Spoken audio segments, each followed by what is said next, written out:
Channel को subscribe कीजिए, bell notification को भी ऑन कर लीजिए। मेरी वीडियो हर रात 10 बजे अपलोड होती है। आज आप नावल सबील की एपिसोड 16 सुनेंगे, जिसकी तहरीर उमैर की है। चलिए चलते हैं कहानी की तरफ। वैसे भाभी के भांजे ने बहुत ज्यादती की है मरियम के साथ। देखा नहीं था कितने चाव से ब्याह कर ले गई थी जहांगीर को, पर बड़ा ही बेफैस निकला है। आजकल इतने मुखलिस लोग कहाँ मिलते हैं। जी खाला, बिल्कुल बजा फरमा रही हैं।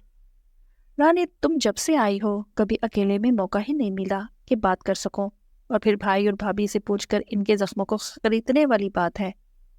खाला जान, आपने अच्छा किया है जो इन लोगों से इस मौजू पर बात नहीं की। मैं इनके साथ रहती रही हूँ, मुझे पता है इनका किसी भी मामले में कोई कसूर नहीं। जहांगीर और इसके खानदान वाले हैं ही लालची। चल बच्ची, दुआ करो अल्लाह इनकी परेशानी को दूर करे, आमीन। खाला जान, मैं अब जाऊं? हाँ हाँ जाओ, जब से आई हो घर में चहल पहल हो गई है। जब भी तेरी आवाज इस घर के दर दीवार में गूंजती है, दिल में ठंड पड़ जाती है। खाला, ये तो आपकी मोहब्बत है। रानी ने खाला के गले में बाजों का हार बनाकर घुमाया। ए रानी, तेरी ये पुरानी आदत अभी ना गई। बस खाला, अपनों के साथ ऐसी चीजें करने का ही मजा और है।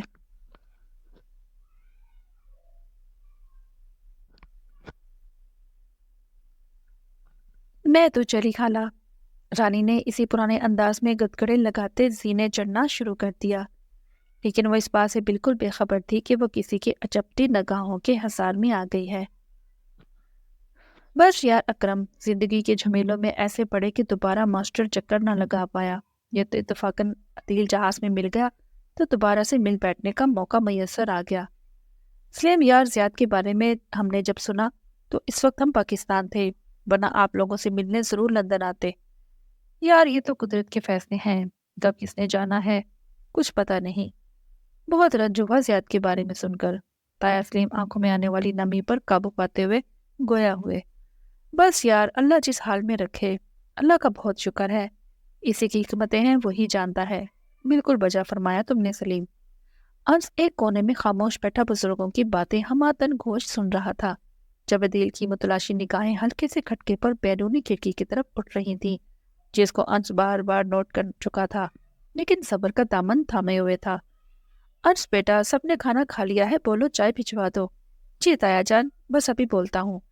किचन में दाखिल होने से पहले ही नजर रानी की पुश्त पर पड़ी, जो हमेशा की तरह अपने चारों तरफ दुपट्टा लहराए और दुपट्टा को अपने सर पे डाले बैठी थी और बर्तन समेटने में मसरूफ थी। इसकी यही शर्म हया वाली आदत अंश को लुभाती थी, चाहे वो कितने ही लड़ाका क्यों ना हो। अंश ने किचन के दरवाजे से माँ को धीमे लहजे में पुकारा, अम्मी, मेहमानों के लिए चाय तैयार करें। लेकिन किचन से बाहर कोई भी निकलता मुझे दिखाई ना दे, मैं चाय खुद लेकर जाऊंगा। रानी के कानों में अंश की धाड़ पहुंच चुकी थी और वो मतलब भी बखूबी समझ चुकी थी। ना चाहते हुए भी मुस्कुराहट गुलाब की पंखड़ी जैसे होंठों पर फैल गई। सलीम, हमारे पास बहुत कम वक्त है, लंदन वापस भी जाना है। अदील के डैड ने पहलू बदलते हुए बात शुरू की, जैसे वो सही अल्फाज का चुनाव ना कर पा रहे हों। मेरी बेगम भी साथ आने के लिए बेचैन थी, लेकिन इसकी अचानक तबीयत खराब होगी जिसकी वजह से नहीं आ पाई। कोई बात नहीं इकरम यार, आप लोग अपना कीमती वक्त निकाल कर आए हो, यही बहुत एजाज की बात है हमारे लिए। पता नहीं मेरा इस वक्त ये बात करना दुरुस्त है भी कि नहीं, लेकिन महदूद वक्त और अदील की जिद पर मैं तुम्हारे आगे अपनी झोली फैलाने आया हूँ। सुनते ही अंश का खून खौलने लगा। वो बात दरअसल यह है कि अदील ने जहाज में तुम्हारी भतीजी को देखा और ये इससे शादी का ख्वाहिशमंद है। थोड़ी देर के लिए तो ताया सलीम को भी झटका लगा, लेकिन खुद पर काबू पाते हुए बोले, क्या तुम्हें पता है वो मेरे बेटे की बेवा है और तुम्हारा बेटा कुंवारा है, और वैसे भी मैं इसकी जिंदगी का फैसले का इख्तियार नहीं रखता, इसका बाप सर पर मौजूद है। वो और मेरा दूसरा छोटा भाई भी काम पर हैं।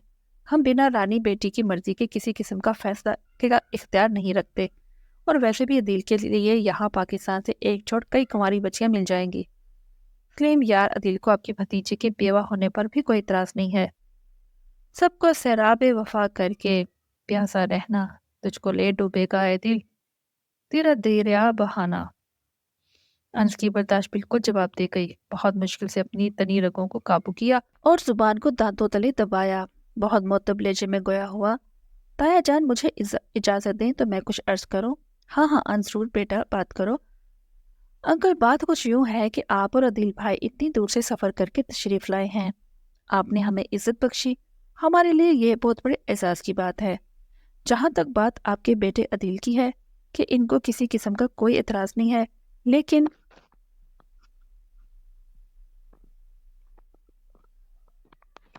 انکل ہم آپ سے بہت معذرت خواہ ہیں کیونکہ رانی اس وقت شادی کے لیے تیار نہیں ہے۔ اس کے لیے سب بہت جلدی ہے، اس کو مزید وقت درکار ہے تاکہ وہ دوبارہ زندگی کی طرف لوٹ آئے۔ عرش بیٹا، ہمیں مزید انتظار میں کوئی بھی مسئلہ نہیں ہے، کیوں عدیل بیٹا؟ بالکل ڈیڈ، میں تو انتظار بھی کر سکتا ہوں جب تک وہ تیار نہیں ہو جاتی۔ انس کا خون کھول رہا تھا جبکہ بڑے تایا حیرت کا مجسمہ بنے بیٹھے تھے۔ ایک نظر انس کے لال ہوتے کان اور سنجیدہ چہرے کو دیکھے تو دوسری طرف دوست اکرم اور عدیل جو نہایت عاجزی سے انس کے جواب کی منتظر تھے۔ انس نے تھوڑی دیر خاموشی اختیار کی اور پھر انکل کو مخاطب کیا۔ انکل جی، رانی کے لیے رشتہ خاندان میں ہی موجود ہے، جب وہ شادی کے لیے تیار ہوگی تو سادگی سے نکاح کے بندھن میں باندھ دی جائے گی انشاءاللہ۔ میں دوبارہ سے آپ کو بہت مشکور ہوں کہ آپ لوگوں نے ہمارے خاندان کی بیٹی کا ہاتھ مانگ کر ہمیں عزت بخشی ہے، لیکن معذرت کے ساتھ ہم مزید آپ کا وقت ضائع نہیں کرنا چاہتے اور نہ ہی فضول میں آپ کو انتظار کی سولی پر لٹکانا چاہتے ہیں۔ انس پولیس کی پیشہ ورانہ نظروں سے عدیل کی ظاہری جسمانی زبان کو پھانپ چکا تھا کہ عدیل اس وقت کس قدر غصہ کھول رہا تھا۔ انتظامات نئے سرے سے سنبھالے جائیں، جتنے امیدوار ہیں محفل سے نکالے جائیں۔ کمرے میں بیٹھے نفوس کے درمیان بڑھتی کشیدگی کو دیکھتے ہوئے تایا نے موجودہ صورتحال کو نظر رکھتے ہوئے انس کو آنکھ سے خاموش رہنے کا اشارہ کیا۔ سلیم یار، تم پہلے رانی بیٹے کی والد سے بات کرو اور بیٹی کی رضامندی کے بارے میں بھی معلوم کرو، پھر ہمیں جواب دو، اتنی بھی جلد بازی کی کیا ضرورت ہے؟ بڑے تایا حکمت سے کام لیتے ہوئے بولے، اکرم، میں دونوں باپ بیٹی سے اس موضوع پر بات کروں گا اور شام کو آپ لوگوں کو ان کے فیصلے کے مطابق مطلع کر دوں گا انشاءاللہ۔ انس بیٹا جاؤ، چائے دیکھو، اگر تیار ہے تو فوراً لے آؤ۔ جی تایا جان، ابھی لایا۔ انس کا بس نہیں چل رہا تھا کہ عدیل کو اٹھا کر گھر سے باہر پھینک دیتا۔ یہ ولایتی تو میرے کھوسے کی مار ہے، جی چاہ رہا ہے ابھی اس کو اٹھا کر الٹا لٹکا دوں۔ سبحان یار، تیری پیشون گوئی 100% درست نکلی، لیکن میرا نام بھی انس اشتیاق ہے۔ پر اگر رانی اس نے عدیل کے لیے ہاں بول دی تو میرا کیا بنے گا؟ رانی نے 1.5 سال انگلینڈ کی سہولتوں سے بھرپور زندگی میں گزارا ہے، شاید وہ اب بھی انہی سہولتوں کو ترجیح دے۔ مہمان خانے سے لے کر باورچی خانے تک انس کی تمام سوچیں منتشر تھیں۔ ہلکی سی دستک پر رانی نے پلٹ کر دیکھا، وہ امی اور تائی کدھر ہے؟ انس نے دھیمے لیکن باروب لہجے میں پوچھا، اور کچن کے دروازے کے باہر چہرہ دوسری طرف گھما کر کھڑا ہو گیا۔ رانی جو کہ دوبارہ اپنے کام میں مصروف ہو گئی بولی، اپنے کمرے میں گئی ہیں، انکل اکرم کی فیملی کے تحائف بھیجنے ہیں۔ سنتے ساتھ ہی انس کا پارا چڑھ گیا۔ کس خوشی میں؟ یہ تو مجھے پتا نہیں کس خوشی میں، البتہ وہ لوگ اس قابل ہیں کہ ان کو تحفے تحائف دیے جائیں۔ تمہیں کیسے پتا ہے کہ وہ اس قابل ہیں؟ رانی نے بھی بنا پلٹے اپنے کام میں مصروف جواب دیا، تائی جی نے بتایا ہے ان کے کافی احسانات ہیں ان لوگوں پر۔ رانی بغیر انس کی طرف دیکھے اپنے کام میں مکھن بولے جا رہی تھی، جب انس کا چہرہ خطرناک حد تک غصے سے لال ہو گیا تھا۔ چائے تیار ہے، بس ابھی چائے دانی میں انڈیل رہی ہوں اور فریش کریم کیک کاٹنا ہے۔ چھری ساتھ دے تو میں ادھر ہی کاٹ لوں گا۔ خوش کر کھدرا لے جا رانی کو مسکرانے پر مجبور کر رہا تھا۔ رانی اچھی طرح سمجھ چکی تھی کہ انس کو اصل میں تکلیف کس بات کی ہے۔ ٹھیک ہے، لے جائیں۔ انس کا جی چاہ رہا تھا رانی کو دبوچ لے اور اس کو بولے، خبردار جو تم نے عدیل سے شادی کے لیے ہاں کی ہو تو، لیکن پھر حیا اڑے آ گئی۔ کچن کے دروازے کے باہر کھڑا چہرہ برآمدے کی طرف کیے رانی پر اپنے تخت لیجے کی گھات بٹھا رہا تھا۔ اندر ہی اندر رانی کی ہنسی چھوٹ رہی تھی۔ چیزیں جب تیار ہو جائیں تو ادھر میز پر رکھ دو، میں لے جاؤں گا، ابھی 2 منٹ میں ساری چیزیں تیار ہو جائیں گی، لہٰذا باہر ہی تشریف رکھو، میں دوبارہ واپس آ جاؤں گا۔ پھیرے لگانے کی کوئی ضرورت نہیں ہے، شرافت سے ادھر ہی کھڑے رہو۔ رانی نہ چاہتے ہوئے بھی ترش لہجہ اپنائے ہوئے تھی دونوں عادت سے جو مجبور تھے۔ دور رہا بھی نہیں جاتا، قریب آ کر سہا بھی نہیں جاتا۔ انس باہر کھڑا بے چوتاب کھا رہا تھا، بار بار گھڑی کو دیکھتا۔ ٹھیک 5 منٹ میں انس کو رانی نے آواز دی، سب چیزیں تیار ہیں، اپنے مبارک ہاتھوں سے لے جاؤ۔ رانی نے انس کو زج کرنے کے لیے لفظ مبارک جان بوجھ کر استعمال کیا۔ تم نے ٹھیک 3 منٹ زیادہ لیے ہیں، جو بولو پھر اس کو سنبھالو بھی۔ انس بھی کہاں باز رہنے والوں میں سے تھا۔ انس بل کھاتا ٹرے اٹھا کر لمبے لمبے ڈگ بھرتا، یہ جا وہ جا۔ رانی نے کھڑکی سے اس کی بے چینی کو پھانپ لیا اور اپنے آپ کو مسکرانے سے نہ روک پائی۔ انس جی، ابھی بھی اکڑ باقی ہے، لیکن میں تمہارا یہ جلاپا بہت اچھی طرح سمجھ رہی ہوں۔ अंश बेटा मेरे साथ खुलकर बात करो, आखिर मसला क्या है? तुमने जो बातें अकरम और अदील के साथ की हैं इसकी क्या हकीकत है? बेटा मुझे अपना दोस्त सुबान समझकर दिल की बात करो। कहो कि मेरे बाल भी धूप में सफ़ेद नहीं हुए। ताया जान मैं आपसे कोई बात नहीं छुपाऊंगा, लेकिन आप वादा करें कि आप मेरा साथ देंगे। बेटा बिला झिझक मेरे साथ बात करो, मेरे लिए तुम ज़ियाद जैसे ही हो। और उसकी थोड़ी बहुत हिम्मत बंधी तो गला घुमाकर गोया हुआ। ताया जान मैं रानी से निकाह का ख्वाहिशमंद हूँ, लेकिन मुझे नहीं पता कि वो मानेगी भी कि नहीं। ताया जान प्लीज़ आप इससे खुद बात करें, और वो आपकी बात तो कभी नहीं टालेगी। ताया जान और मेरे पास सिर्फ एक हफ्ता की छुट्टी है, वापसी पर मैं इसे अपने साथ इस्लामाबाद लेकर जाना चाहता हूँ। ताया जान मुझे उम्मीद है आप मेरी बात समझ रहे होंगे। बड़े ताया ने मुस्कुराते हुए उसको गले लगाया और बोले, मैं दिलो जान से खुश हूँ और तुम्हारे साथ हूँ, लेकिन मैं रानी के साथ ज़बरदस्ती भी तो नहीं कर सकता। अंश कहीं तुम ये फैसला जज्बाती होकर तो नहीं कर रहे, या ना हो बाद में तुम अपने फैसले पर पछताओ।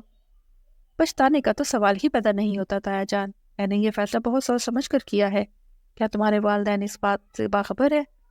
नहीं ताया जान, घर में किसी को भी नहीं पता इस बात का, हत्ता कि रानी भी बिल्कुल बेखबर है। ताया ने लंबी सांस खींची और गोया हुए, देखो अंश, रानी को मैंने बहुत करीब से देखा है, वो बहुत मुखलिस और रिश्ते निभाने वाली बच्ची है। इसको अपने खून से बहुत लगाव है। एक तो इसमें मेरे भाई भी भाभी की तरबियत का हाथ, और दूसरा वो खुद भी बहुत एहसास करने वाली बच्ची है। जिस तरह ज़ियाद की मौत पर इसने खुद को और हमें संभाला है वो काबिल तारीफ है। अंश हमारे लिए वो वक्त गुजारना बहुत कठिन था। जवान बेटे की मौत बाप की कमर तोड़ देती है, लेकिन रानी ने ज़ियाद की मौत के बाद हमें बेटे की कमी महसूस नहीं होने दी। वो हर लम्हा हर मामले में हम सबके साथ शाना बशाना खड़ी रही। रानी बहुत नेक साबित और हिम्मत वाली बच्ची है। अंश रानी की मेरे भाई के खत पैदाइश दुनिया की अजीम नेमत से कम नहीं है, और बच्चियों की जो तरबियत मेरे भाई भाभी ने की है वो तो आने वाली नस्लों को संवारेगी इंशाल्लाह। काश मेरे ज़ियाद का एक बच्चा पैदा हो जाता जो आज ज़ियाद की कमी और हमारी तशनगी को दूर करता। आज बेटा मेरी रानी को कभी दुखी ना करना, वो मुझे बहुत अजीज है। इतनी छोटी उम्र में जो गम इसने सहा है वो बहुत असियतनाक है। हम सारे बहुत कुठा वक्त से गुजरे हैं, लेकिन वक्त बहुत बड़ा मरहम है। अल्लाह ने अपनी रहमत से हमें भी सब्र की दौलत से नवाजा है। अल्लाह बहुत गफूर और रहीम है। अल्लाह ताला किसी जान को इसकी ताकत से ज़्यादा तकलीफ नहीं देता।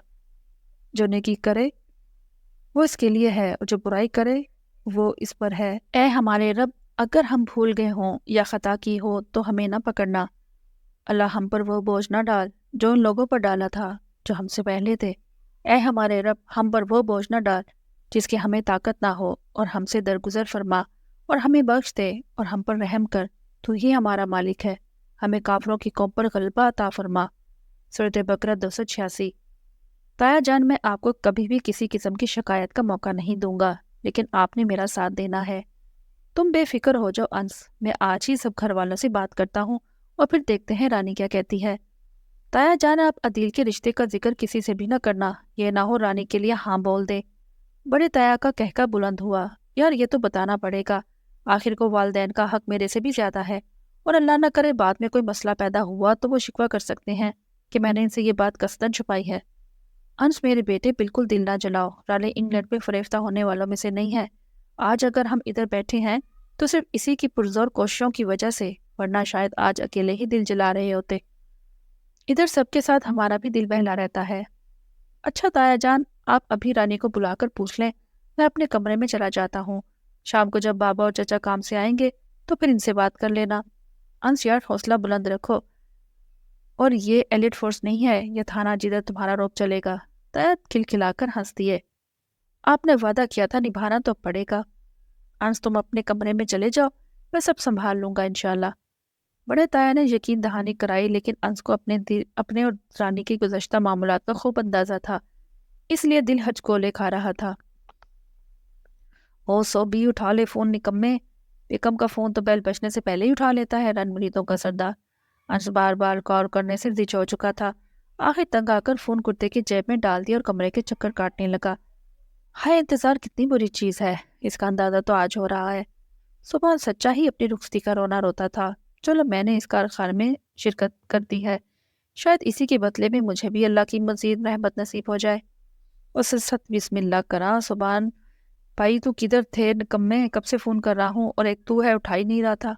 ओ यार सांस ले, पहले मेरी भी तो सुन। अच्छा सुना, ابھی یہی بولے گا زینا نے فون کیا تھا یا پھر صاحب سے چتور کروا کے آیا ہے۔ ویسے یہ دونوں باتیں آج ہی وقوع پذیر ہوئی ہیں۔ میری چھوڑ اپنی سنا، کہاں تک چلا تیرا سلسلہ؟ آج تیرے جگری یار نے تہلکہ مچا دیا اور کھیڑوں کو بھاگنے پر مجبور کر دیا۔ آئے بڑے انتظار کرنے والے، سوبی تو ادھر ہوتا نا تو آج میں نے گولڈ میڈل لے لینا تھا۔ او یار، آج تو ہیرو بڑے قلعے فتح کرایا ہے، کھیڑوں کا بتا، دوبارہ واپسی کا تو کوئی چانس نہیں ہے؟ یار کھیڑوں کا تو میں نے کام تمام کر دیا ہے، اب صرف ہیر کی فکر ہے۔ او اولاد تو رولا رکھ، شہزادی ابھی سے نیا لقب بھی دیتی اور مجھے کہتا ہے رن مرید۔ پتر تم میرے سے بھی 10 ہاتھ آگے نکلے گا۔ چل یار، تجھے فون اس لیے کیا تھا کہ دعا کر میرے لیے، اور ہاں زیرا کو ابھی کچھ نہیں بتانا جب تک میں نہ بولوں۔ اور نہیں بتاتا، میرا دل ہے دعاؤں کے لیے سپاہیوں کو بھی ساتھ لگا لوں، تو چاہے قیدیوں کو بھی ساتھ لگا لے، مجھے بس دعائیں ملنی چاہیے۔ مجھے اس وقت دعاؤں کی اشد ضرورت ہے۔ یہ والا آدھا گھنٹہ کافی نازک ہے، تایا جان نے رانی سے بات کرنی ہے۔ اچھا فون بند کر، میں 2 نفل پڑھ لوں اور اپنے رب کے سامنے گر کر۔ رانی نے دونوں رشتوں کے بارے میں سننے کے بعد کہا، تایا جان میں نے اس بارے میں ابھی سوچا ہی نہیں ہے۔ ارے بیٹی، سوچنے میں کتنی دیر درکار ہے، خوب اچھے طرح سے سوچ لو، شام کو جب سب بھائی کٹے ہوں گے تو پھر ہی ہم کسی حتمی فیصلے پر پہنچ پائیں گے۔ بس اپنے گھر کا بچہ ہے، دیکھا والا ہے، تم دونوں ایک ہی گھر میں کھیل کود کر پروان چڑھے ہو۔ تایا جان کھیل کر نہیں، لڑ کر بولیں۔ رانی نے دل میں سوچا لیکن زبان پر لانے کی ہمت نہ کر پائی۔ بیٹی، اگر تم دوبارہ انگلینڈ واپس جانا چاہتی ہو تو اندیل کا رشتہ بھی موجود ہے، وہ بھی ایک کامیاب بزنس مین ہے۔ اس کا باپ میرا قریبی دوست ہے، کوئی زور زبردستی والی بات نہیں ہے، تم اچھی طرح سے سوچ لو۔ اگر دل و دماغ انس کی طرف سے مطمئن ہے تو وہ کہہ رہا ہے کہ اس کے پاس 1 ہفتہ ہے اور وہ تمہیں ساتھ ہی اسلام آباد لے کر جانا چاہتا ہے۔ رانی گہری سوچ میں گم اپنے ناخنوں کو کھرچ رہی تھی، دل کچھ لمحوں کے لیے عجیب انداز میں دھڑکا، زبان گنگ ہو چکی تھی۔ تڑپ کر تایا کو دیکھا، تایا نے دستے شفقت سر پر رکھا اور تسلی بخش الفاظ رانی کی گوش گزار کرنے لگے۔ دیکھو بیٹی، تمہارا باپ اور میں دونوں دن بدن بڑھاپے کی طرف جا رہے ہیں، ماں باپ کا سایہ سر پر ہمیشہ نہیں رہتا۔ میری یہ دلی خواہش ہے کہ تم دوبارہ سے اپنا گھر بسا لو۔ ایک صالحہ مرد کا ساتھ عورت کو معاشرے کے غلاظتوں اور ناسور سے محفوظ رکھتا ہے۔ ایک اچھا مرد تمہیں ہر کرم سر سے بچائے گا، تنہا عورت پر یہ معاشرہ چیلوں کی طرح جھپٹتا ہے۔ میں چاہتا ہوں لندن واپس جانے سے پہلے تمہیں دوبارہ سے ہنستا ہنستا دیکھوں۔ زیاد کی زندگی کا جلد خاتمہ تقدیر میں لکھ دیا گیا تھا، مرنے والوں کے ساتھ مرا نہیں جاتا۔ دنیا کا نظام کسی بھی شخص کے مرنے سے رکتا نہیں ہے۔ آنکھوں میں آنے والی نمی کو تایا نے ہاتھ میں پکڑے رومال سے رگڑ ڈالا۔ ٹھیک ہے تایا جان، شام تک مجھے وقت دیں، بابا کی واپسی تک میں صلاتن استخارہ ادا کر لوں گی، پھر ہی کوئی فیصلہ کر پاؤں گی۔ رانی نے جھجکتے ہوئے پوچھا، تایا جان آپ میرے لیے دونوں میں سے کس شخص کو پسند کرتے ہیں؟ تایا نے مسکراتے ہوئے جواب دیا، انس میری پہلی ترجیح ہے، اگر تمہارا دل عدیل کو ہاں بولنے کی طرف مائل کرتا ہے